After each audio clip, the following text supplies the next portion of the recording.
সুধীন্দ্রনাথ দত্ত লিখেছিলেন, আমাকে এড়িয়ে বাড়াও নিজেরই ক্ষতি, ভ্রান্তিবিলাস সাজে না দুর্বিপাকে।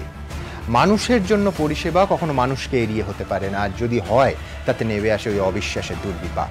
অ্যাপোলো কাণ্ডের স্বাস্থ্য দপ্তরের যে রিপোর্ট, তার গোটাটা জুড়েই যেন সেই অবিশ্বাসের ছবি।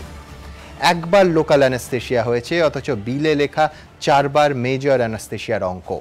একই দিনে দেয়া হয়েছিল 2 ধরনের ট্রিটমেন্ট শিট, যেটা বাস্তবে অসম্ভব, কার্যত জালিয়াতির শামিল।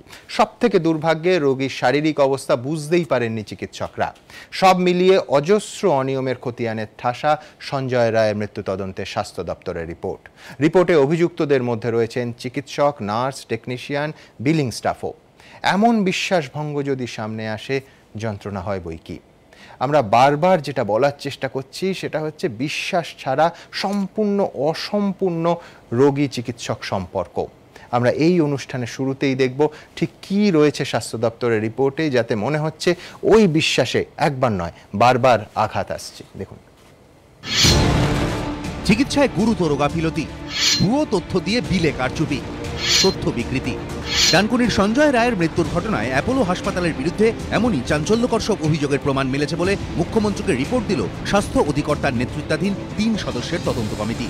সূত্রের দাবি, রিপোর্টে বলা হয়েছে, অ্যাঞ্জিও এম্বোলাইজেশনের পরও সঞ্জয় রায়ের লিভার থেকে যে রক্তক্ষরণ হয়ে যাচ্ছিল তা বুঝতেই পারেননি চিকিৎসকেরা, কারণ তাকে ঘুমের ওষুধের ওভারডোজ দেওয়া হয়েছিল।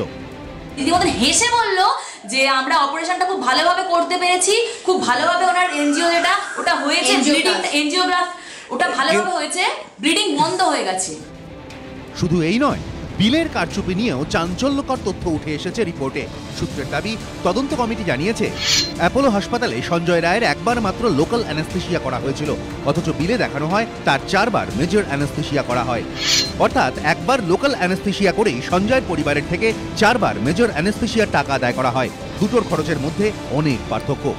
বিশেষজ্ঞদের মতে লোকাল অ্যানাস্থেশিয়া করতে খরচ পড়ে 250 টাকা, আর মেজর অ্যানাস্থেশিয়া করতে তার 10 গুণ বেশি, 2500 টাকা।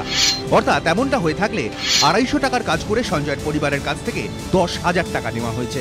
এখানেই শেষ নয়, সূত্রের দাবি, মুখ্যমন্ত্রীকে দেওয়া রিপোর্টে তদন্ত কমিটি জানিয়েছে, ক্রিটিক্যাল কেয়ার ইউনিটে থাকাকালীন সঞ্জয় রায়কে বারবার অ্যাসিস্ট্যান্ট ডক্টর এবং কনসালট্যান্টরা দেখেছেন বলে বিল করা হয়েছে, অথচ তার জন্য বিল করার কথা নয়।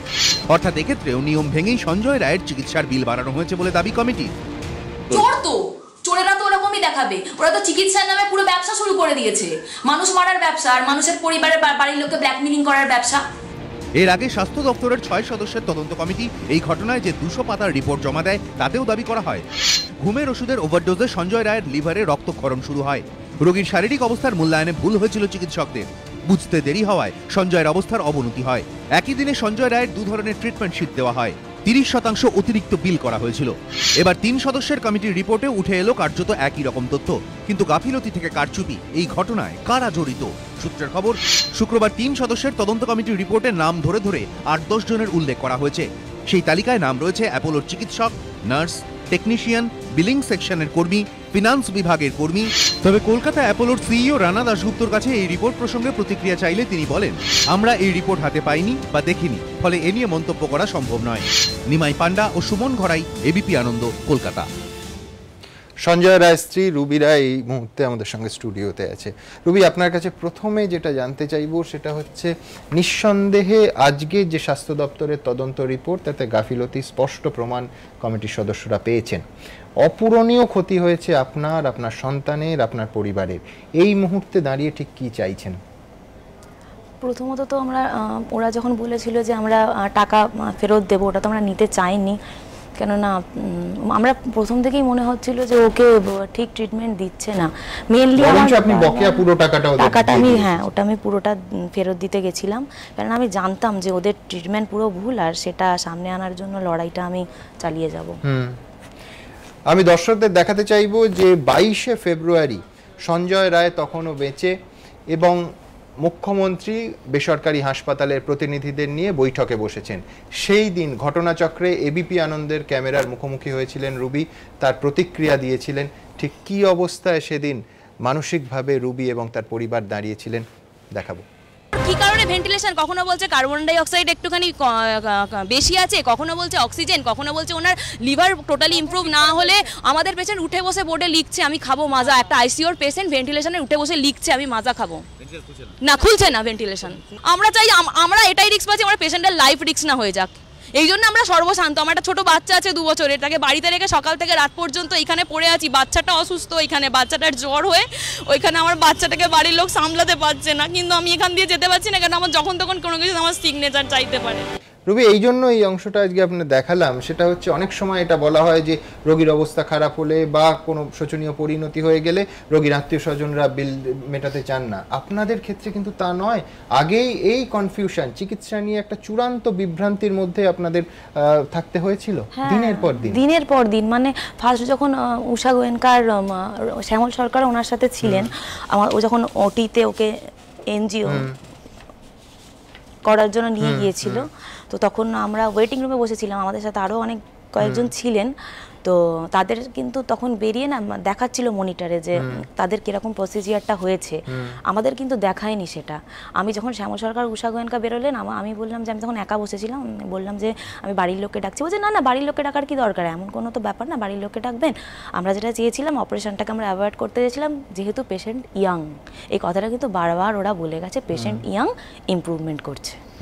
তো সেহেতু আমরা যেটা চেয়েছিলাম যে অপারেশন না করে ব্লিডিংটা বন্ধ করবো, সেটা আমরা ঠিকভাবে করতে পেরেছি। কাল থেকে ইমপ্রুভমেন্ট হবে, তাহলে কথা বলা যাবে। বলছে হ্যাঁ এটা তো সেন্সেই হয়েছে। যখন ওটি থেকে বেরোবে, ওকে ওটি থেকে বার করলো যখন, তখন আমি বললাম ব্যথা কমে গেছে, ও পুরো সেন্সে বললো হ্যাঁ আমার ব্যথা এখন অনেক কম। অর্থাৎ আগাগোড়া একটা কমিউনিকেশন গ্যাপ কিন্তু ছিল, প্রচুর দিকে চিকিৎসা এগোচ্ছে সেটা আপনাদের জানানো হয়নি না। আমরা তো যেটা নিয়ম, যেটা রুটিন, হ্যাঁ না, কোনোভাবে আমাদের সাথে কোনো ডাক্তার কোনোভাবে আমাদের সাথে স্পষ্ট কোনো, মানে যারা আন্ডারে শ্যামল সরকার, উষা গোয়েনকা, তারপর থেকে তাদের সাথে কোনো কথাই হয়নি। যখন দেখলাম যে ভেন্টিলেশনে দিল শনিবার দিন, আমাকে দুপুরবেলা, আমি তখন সেদিনকে যাইনি, আমার ছেলের খুব জ্বর হয়েছিল দেখে আমার বাড়ির লোক গেছিলো, তো ওদেরকে বললো যে অবস্থা একটুখানি ডিটোরিয়েট করছে, ওনাকে আবার একবার সিটি স্ক্যানে পাঠাতে হবে দেখার জন্য যে আবার ওখান থেকে ফার্দার ব্লিডিং হচ্ছে কিনা বা অন্যান্য কোথাও কোনো রকম কোনো ইনজিওর হয়েছে কিনা। তো তার জন্য একটা সিগনেচার লাগবে, বাড়ির লোকের, স্ত্রীর লাগবে।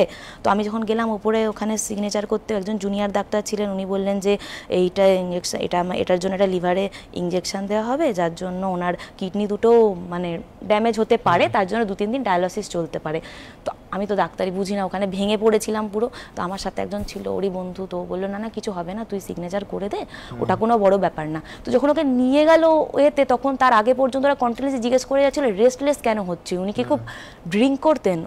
একটা সাধারণ বাড়ির ছেলে যে একটা ফ্যামিলির আর্নিং মেম্বার ছিল, সকাল ভোর থেকে রাত বাড়িতে ঢুকতো, তার ড্রিঙ্ক করার টাইম কোথায়? সে তো বাড়ির ছেলের সাথে কথা বলারই টাইম পেত না। এবং বারবার আপনি তার যা বেতন বলেছিলেন তাতে চলে না, কিন্তু আমাদের কিন্তু কোনো রকম কোনো অভাব হতে দিত না, ঠিকভাবে করতো জানি না। একদম। আমি ডক্টর সৃজন মুখার্জির কাছে যাব। ডক্টর মুখার্জি, আমি জানতে চাইবো সেটা হচ্ছে চিকিৎসার ভুল একটা জিনিস, আমরা ক্রাইসিসে সবসময় চিকিৎসকদের ওপর দেবত্ব আরোপ করি যে ডাক্তারবাবু আপনি ভগবান, কিন্তু আসলে তারাও মানুষ এবং চিকিৎসার ভুল হতে পারে, কোনো চিকিৎসকই হয়তো ইচ্ছে করে করেন না। কিন্তু আমি বলছি যে মিথ্যে বিল, চিকিৎসা করিনি, ভুয়ো বিল অ্যাকাউন্টস বানিয়েছে, এটা তো ক্রিমিনাল অফেন্স। আমি বলছি যে আজকে অংশগুলো স্বাস্থ্য দপ্তরের রিপোর্টে উঠে এসছে, এ তো আমি জানি না হসপিটাল ম্যানেজমেন্ট করেছে না চিকিৎসকরা, আমি সাধারণভাবে এর সঙ্গে যুক্ত, বিলিংয়ের সঙ্গে থাকেন কিনা আমি জানি না, আমার ধারণা নেই, সম্ভবত থাকেন না, কিন্তু আমি বলছি এটা তো ক্রিমিনাল অফেন্স যে আমি যে জিনিসটা করিনি, আমি লোকাল অ্যানাস্থেশিয়া করে একটা মাইক্রোসার্জারি করেছি, আমি সেখানে 4 বার অ্যানাস্থেশিয়ার বিল নিচ্ছি। অ্যাবসলিউটলি, এরকম একটা নয়, একাধিক স্বাস্থ্য দপ্তরের রিপোর্টে একাধিক জায়গায় একদম পয়েন্ট আউট করে দেখানো হয়েছে। সৌভাগ্যক্রমে ডাক্তারদের সরাসরি এটার মধ্যে কোনো কিছুই করার জায়গা নেই, খুব সৌভাগ্যক্রমে, কারণ এটার মধ্যেও ডাক্তাররা ইনভলভ হয়ে পড়লে সেটা অত্যন্ত দুঃখের হতো।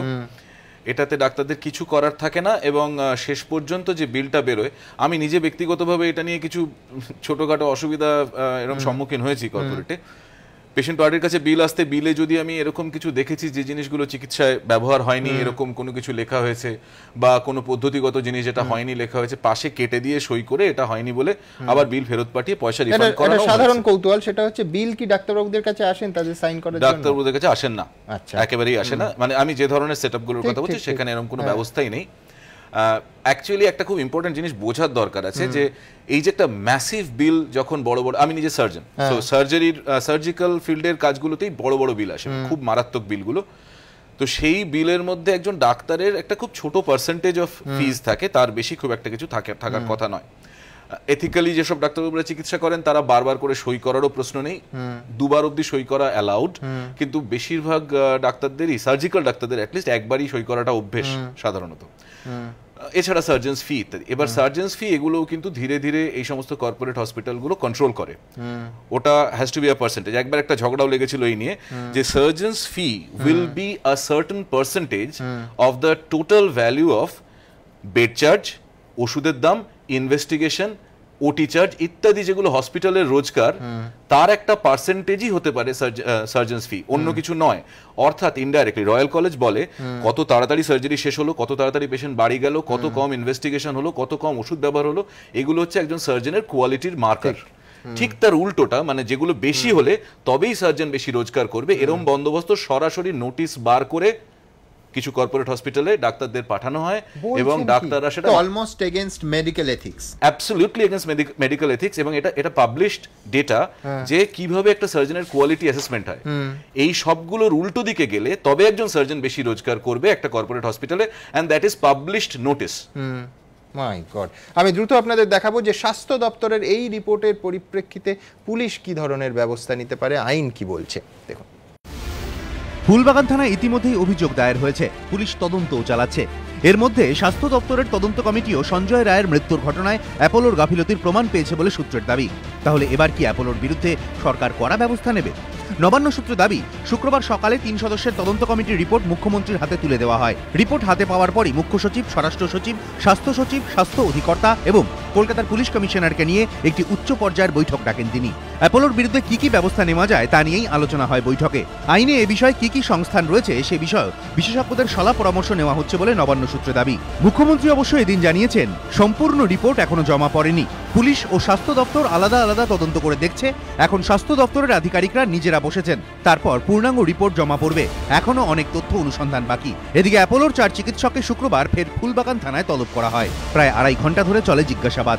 এখনো পর্যন্ত অ্যাপোলোর 11 জন চিকিৎসক, 2 জন জুনিয়র ডাক্তার এবং হাসপাতালের 5 জন কর্মী আধিকারিককে জিজ্ঞাসাবাদ করা হয়েছে। এদের থেকে কি জানার চেষ্টা চলছে? পুলিশ সূত্রে দাবি, এই ঘটনায় গাফিলতির জেরে মৃত্যু এবং তোলাবাজির মামলা রুজু হয়েছে। এর মধ্যে চিকিৎসকদের জিজ্ঞাসাবাদ করে গাফিলতির বিষয়টি জানার চেষ্টা চলছে, অর্থাৎ যথাযথ চিকিৎসা হয়েছে কিনা, অপ্রয়োজনীয় টেস্ট করানো হয়েছে কিনা, এই বিষয়গুলি। তোলাবাজি অর্থাৎ কারচুপি করে বিল বাড়ানো, টাকার জন্য ফিক্সড ডিপোজিটের নথি জমা রাখার অভিযোগ নিয়ে জিজ্ঞাসাবাদ করা হচ্ছে অ্যাপোলোর বিলিং এবং ফিনান্স বিভাগের কর্মীদের। পুলিশ সূত্রে দাবি, এক দলের সঙ্গে অন্য দলের বয়ান ফুটিয়ে ফুটিয়ে মিলিয়ে দেখা হচ্ছে। কোথাও কোনো অসঙ্গতি চোখে পড়লেই সেই জায়গা ধরে নতুন করে জিজ্ঞাসাবাদ করা হচ্ছে। পাশাপাশি এসএসকেএম এর ময়নাতদন্তের রিপোর্টে সঞ্জয়ের মৃত্যুর যে কারণ উল্লেখ করা হয়েছে তার সঙ্গে অ্যাপোলোর চিকিৎসা সামঞ্জস্যপূর্ণ কিনা তাও খতিয়ে দেখা হচ্ছে। ময়ূর ঠাকুর চক্রবর্তী, হিন্দোল দে ও সুমন ঘড়াই, এবিপি আনন্দ।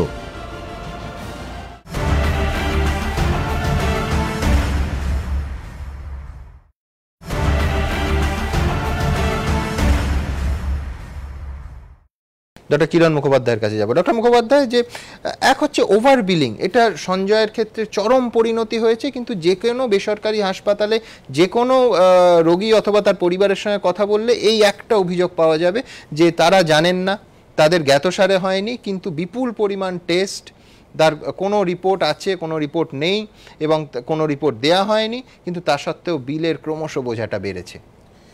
অ্যাকচুয়ালি যেটা শুনছি কয়েকদিন ধরে, এটা নিন্দার কোনো ভাষা নেই।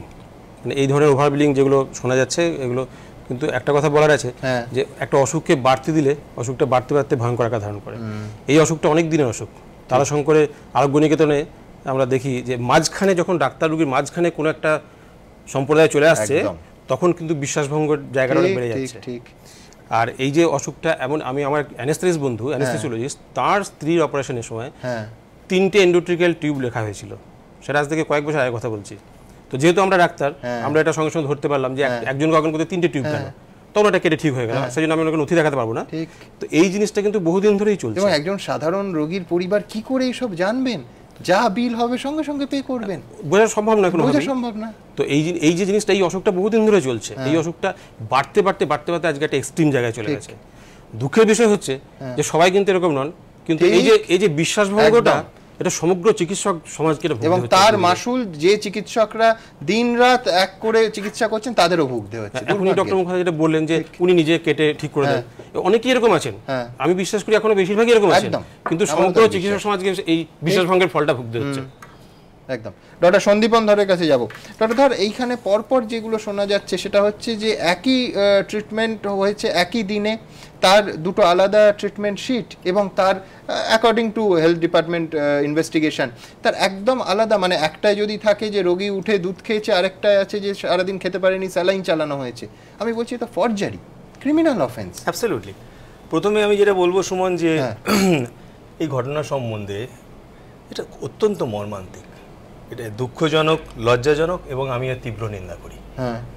এটা লজ্জাজনক শুধু আমাদের ডক্টরদের জন্য নয়, সমগ্র সোসাইটির জন্য, যে আজকে এরকম একটা ঘটনা কলকাতার বুকে ঘটেছে এবং এর জন্য আমাদের শুধু ডাক্তার সমাজ নয়, টোটাল সোসাইটি ইজ লজ্জিত। একদম।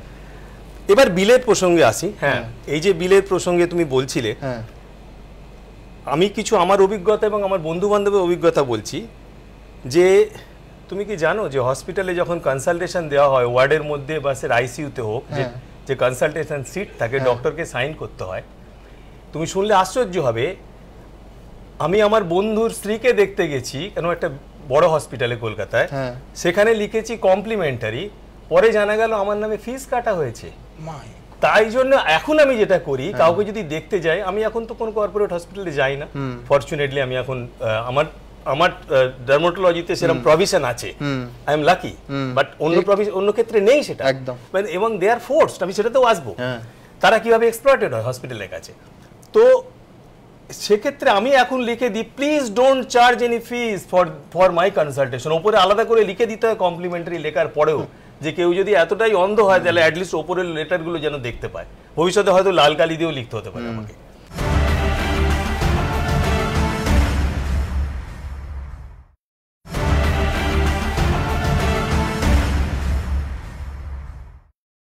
এবারে আসি যে বহু হসপিটালে, ডক্টর সৃজন মুখার্জি যেটা বললেন অ্যাবসলিউটলি কারেক্ট, বহু হসপিটালে এরকম অনেক ডক্টর আছেন যারা ফুল টাইমার, তারা বেচারা এমডি এমএস করে হসপিটালে জয়েন করেছে কয়েক বছরের অভিজ্ঞতায়, পার্টিকুলারলি সার্জারিতে, যেখানে নিজের সেট আপ করতে বেশ কিছু বছর লাগে, অনেক পরিশ্রম করে কেউ হয়তো তৈরি হয়েছে, আমাদের মতো সাধারণ ঘর থেকে সে এসছে।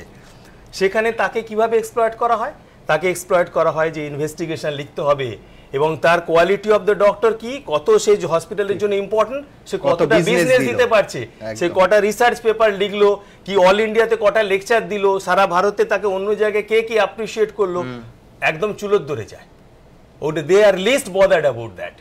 এবং এই কালচারটা এসছে, আমি একদম ওনার সাথে এগ্রি করি যে এই যে third party between the doctor and patient রিলেশনশিপের মধ্যে যে ঢুকে পড়েছে না, এটার হয়তো কিছু ভালো দিক নিশ্চয়ই আছে, আমরা অনেক স্পেশালাইজ সার্ভিস পাচ্ছি, কিন্তু at the cost of this. আমার বলতে কোনো দ্বিধা নেই যে পরশুরামের চিকিৎসা বিপ্রাটে যেখানে বলা হচ্ছে, যদি বলি আপনার পেটে ডিফারেন্সিয়াল ক্যালকুলাস হয়েছে, আপনি কিছু বুঝবেন? এই ডিফারেন্সিয়াল ক্যালকুলাসটা কিন্তু এই কর্পোরেটরা পেশেন্টকে বোঝাচ্ছে, যেটা দুর্বোধ্য, তারা কিছু বুঝতে পারছে না। এই ডিফারেন্সিয়াল ক্যালকুলাস না বুঝলে বলা হবে হয়েছে জানতে পারো।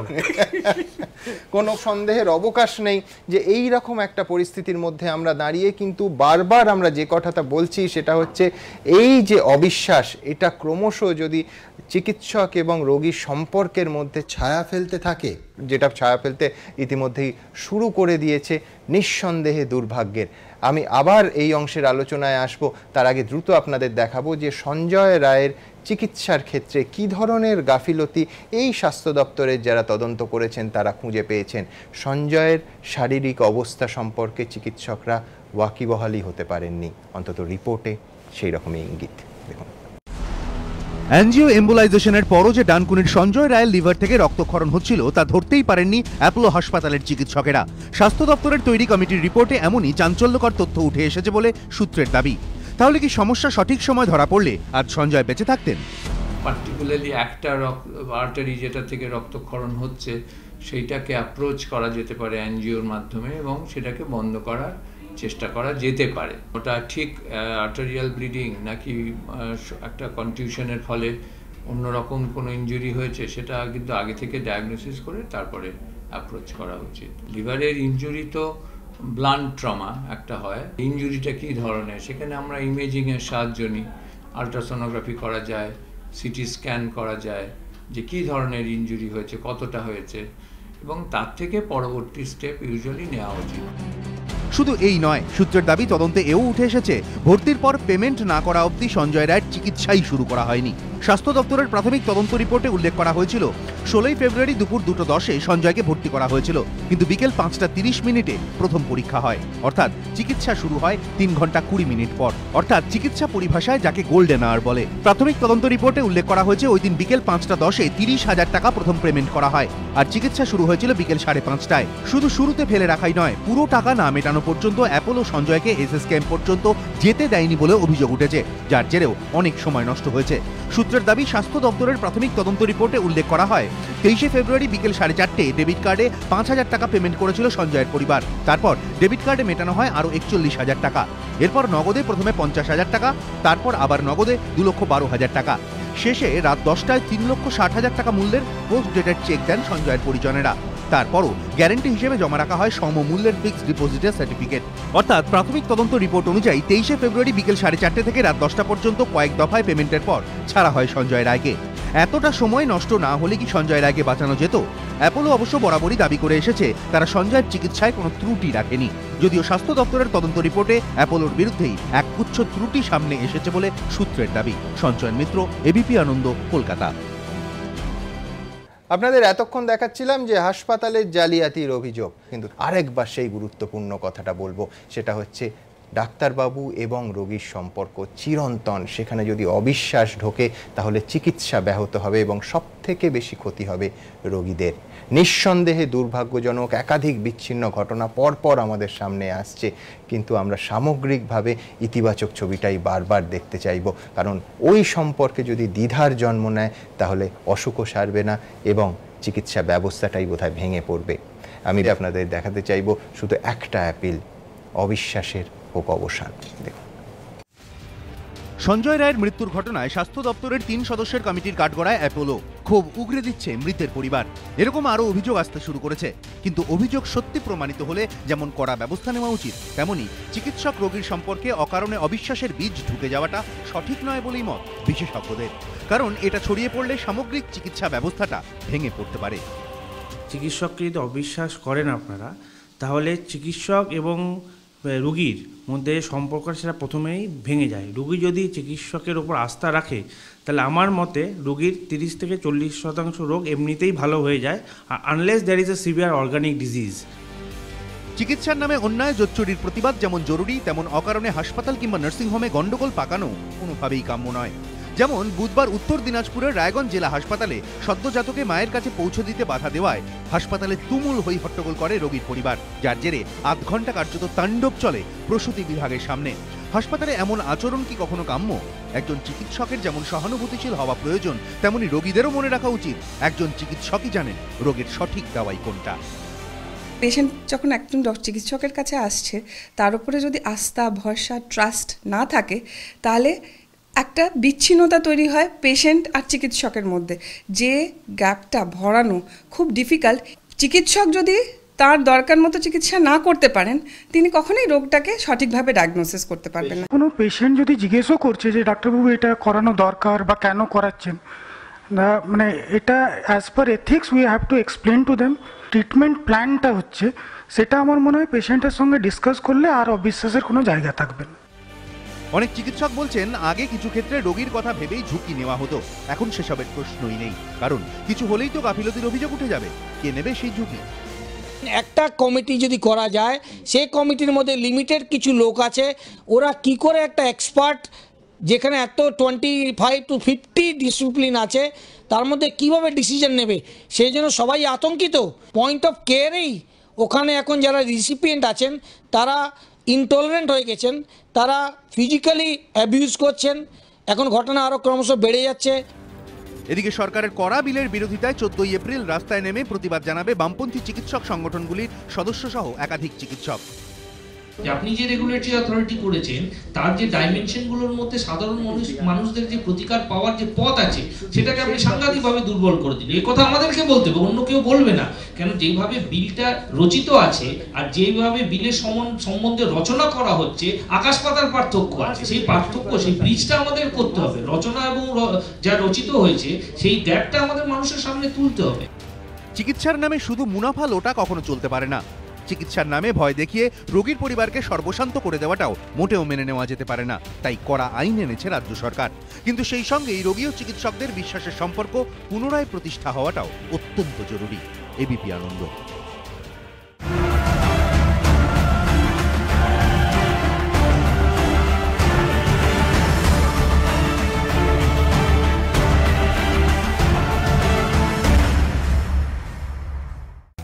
ঘণ্টাখানেক সঙ্গে সুমন নিবেদন করছে আধুনিক টিএমটি বার্স, ভরসা হমেশা, powered by Oshea herbals, Phytogen hair oil and vitaliser, gain hair naturally. সহযোগী নিবেদক সফেদ ডিটারজেন্ট পাউডার, সাফাইকা সুপারস্টার। বিবেকানন্দ হসপিটাল, দুর্গাপুর। আমরা জানি জীবনের মূল্য। ডাফ এন্ড ডাট সম্পাদিত গ্রামার কোশ্চেন বাঞ্চ মানেই তুলসী প্রকাশনী।